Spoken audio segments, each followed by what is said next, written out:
dalam 10 tahun terakhir ini semuanya sudah rusak dari apa yang kita perjuangkan di era reformasi.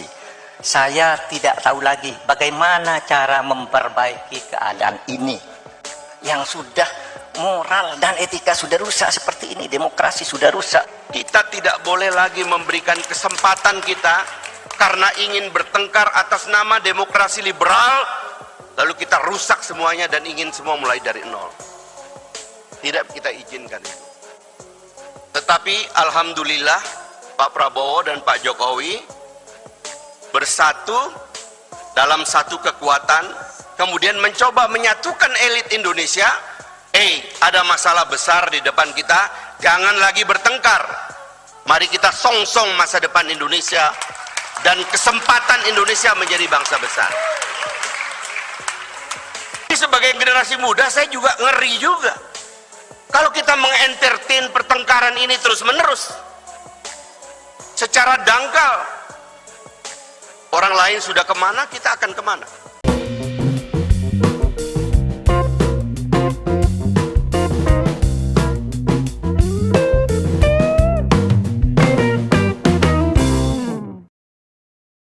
Assalamualaikum warahmatullahi wabarakatuh. Shalom, Om Swastiastu, Namo Buddhaya, salam kebajikan, rahayu rahayu, salam sejahtera bagi kita semua. Kembali lagi dengan saya di sini Leonardo Sirait di channel kesayangan kita ini, Sirait Media. Buat teman-teman yang baru tahu channel ini, jangan lupa klik tombol subscribe. Salam kenal buat teman-temanku semuanya, saudara-saudaraku semuanya. Mari kita sama-sama terus menyuarakan suara rakyat jelata. Baik, di kesempatan kali ini kita akan membahas tentang Pak Mahfud lagi ya. Pak Mahfud MD ini di sini kembali disandarkan oleh Fachri Hamzah. Ia berbicara mengenai 10 tahun kepemimpinan, katanya sudah rusak dia, kepemimpinan Pak Jokowi parah dia bilang. Faktanya teman-teman, beliau juga berada dalam kumpulan tersebut, dalam pemerintahan tersebut. Ini yang membuat kita chaos gitu ya teman-teman, kocak gitu ya. Hanya 1 tahun terakhir ya, hanya beberapa bulan lah kalau menurut saya, beberapa bulan terakhir ini Pak Mahfud tidak bersama Pak Jokowi, tapi dia sudah ngomongnya kepanjang lebar gitu. Udah nggak bener, parah, nggak beres dan sebagainya gitu ya dalam pemerintahan Pak Jokowi. Nah, yang saya bingung, tapi kok omongannya seperti itu gitu. Dan mungkin pernyataan dari Pak Fachri Hamzah ini tentu bisa menyadarkan Pak Mahfud MD ya. Semoga Pak Mahfud MD juga mendengar dari apa yang disampaikan dari Fachri Hamzah yang seenaknya menyerang Pak Jokowi. Ya, semuanya disalahkan Pak Jokowi, Pak Jokowi, Pak Jokowi, salah keluarga Pak Jokowi, Sarah Mulyono gitu ya. Oke, tapi langsung kita lihat dulu video berikut ini teman-teman. Saya mengapresiasi terminologi yang dilahirkan oleh Pak Prabowo tadi. Mungkin ini terminologi yang secara keras dinyaringkan malam ini dan akan menjadi terminologi politik dan juga mungkin terminologi akademik, yaitu Jokowinomics.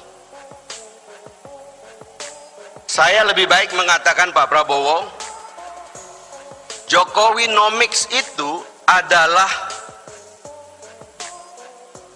kalau kita mau lengkapkan, karena diantara semua anggota kabinet yang saya lihat agak matang memberikan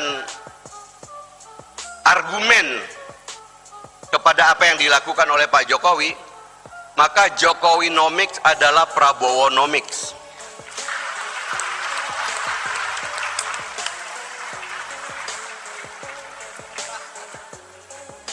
Saya ingin mengambil perhatian kita semua bahwa saya tidak main-main dengan istilah Prabowonomics adalah Jokowinomics dan sebaliknya Jokowinomics adalah Prabowonomics. Karena tahun 2019 ketika Pak Prabowo memutuskan dan Pak Jokowi memutuskan adanya rekonsiliasi nasional, bersatunya dua kekuatan yang berseteru berkali-kali, ternyata Pada waktu itu belum ada COVID, pada waktu itu kita belum tahu akan ada perang Rusia-Ukraina, pada waktu itu ketegangan Laut Cina Selatan atau krisis ekonomi belum seperti sekarang melanda beberapa dunia. Tetapi kemudian alhamdulillah dua tokoh terpanggil jiwanya untuk mau duduk bersama dan melakukan rekonsiliasi besar sehingga terjadi kekompakan yang luar biasa yang menyebabkan kita lolos dari krisis, menghadapi COVID, bahkan sekarang ini kita menghadapi ancaman dari adanya instabilitas global karena perang, adalah karena dua orang ini menurut saya mendapat hidayah dari Allah untuk menyatu. Itu tidak gampang Pak, dan jangan dianggap main-main. Kita sebagai bangsa ini punya catatan. Pak Prabowo tadi juga mengatakan kita kurang menghargai orang dan sebagainya, ada catatannya. Bahkan saya mengatakan, saya melihat di dalam sejarah dari generasi ke generasi kepemimpinan terputus. Bahkan kalau dari zaman penjajahan dulu atau dari zaman feodal dulu, bahkan sisa-sisa kerajaan kita hilangkan.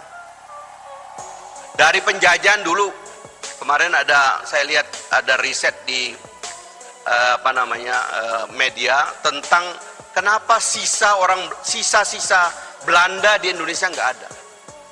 Bahasanya tidak dipakai, padahal katanya menjajah 350 tahun. Putus. Orde Lama ke Orde Baru, putus. Presidennya juga dalam pesakitan. Orde Baru, putus. Kita mau menghapus seolah-olah Pak Harto, Bung Karno nggak ada jasanya. Kepemimpinan seterusnya juga demikian, putus. Bahkan sekarang dalam situasi kebebasan ini, kita mengentertain kebebasan untuk melanggengkan konflik. Tetapi alhamdulillah Pak Prabowo dan Pak Jokowi bersatu dalam satu kekuatan, kemudian mencoba menyatukan elit Indonesia. Ada masalah besar di depan kita, jangan lagi bertengkar. Mari kita song-song masa depan Indonesia dan kesempatan Indonesia menjadi bangsa besar. Jadi koalisi Pak Prabowo dengan Pak Jokowi bukan insiden. Dia adalah monumen yang harus dirayakan dan dipertahankan. Saya ini generasi yang suka bertengkar, pemberontak juga. Ini gara-gara suka dengar pidato Pak Prabowo juga dulu. Tapi sebagai generasi muda, saya juga ngeri juga. Kalau kita mengentertain pertengkaran ini terus-menerus, secara dangkal, orang lain sudah kemana, kita akan kemana. Jadi menurut saya, karena itu saya ingin Jokowinomics adalah Prabowonomics. Karena rekonsiliasi telah terjadi. Karena itu terus terang saya juga ingin mengucapkan terima kasih kepada teman-teman partai yang kemarin sudah menyatakan dukungan kepada Pak Prabowo. Menurut saya, dan saya ingin mengucapkan terima kasih kepada Pak Jokowi juga, secara langsung atau tidak langsung, menginspirasi kembalinya koalisi besar. Saya pernah bertemu dengan Pak Jokowi dan mengatakan, Pak, dari Pak Harto ke kita putus, Pak. Bahkan juga dari Bung Karno putus. Waktu Pak Harto turun tidak ada proses pewarisan yang mantap, sehingga kita bertengkar. Generasi kami, angkatan 98, tidak paham dengan orang-orang tua kita, sehingga kita bertengkar, pecah kita. Kita mulai banyak hal dari nol. Bahkan Pak Prabowo adalah manusia sejarah yang menyaksikan dari dekat. Dan beliau juga menjadi salah satu yang merasakan bagaimana keterputusan ini tidak baik bagi kita semua. Dengan segala apa yang beliau rasakan. Kemudian kita melihat contoh di negara di sekitar kita, Pak. Tadi kita lihat Pak Harto. Kita lihat Pak Mahathir di Malaysia. Ada forum seperti ini, forum UMNO, Barisan Nasional, orang-orang nangis minta beliau terus. Tapi beliau tanpa mempersiapkan satu kaderisasi dan regenerasi, beliau mundur. Ketika mundur, Semua penggantinya dikritik. Yang mengantarkan beliau suatu hari kembali menjadi Perdana Menteri. Dan berakhir begitu cepat. Jadi tidak ada proses yang mulus. Mudah-mudahan Pak Anwar sekarang yang mimpin bisa memimpin rekonsiliasi bangsanya. Karena hasrat untuk bertengkar ini kuat di kita, Pak. Terutama anak-anak muda nih, pengen bertengkar aja kerjanya. Nah, ada contoh Lee Kuan Yew yang mengatur. Waktu Gocok Tong, kemudian Chin Lung, mulus berjalan. Ada visi tentang keberlanjutan. Ada gagasan tentang bahwa kita memang punya perbedaan, tetapi tujuan besarnya tidak boleh hilang.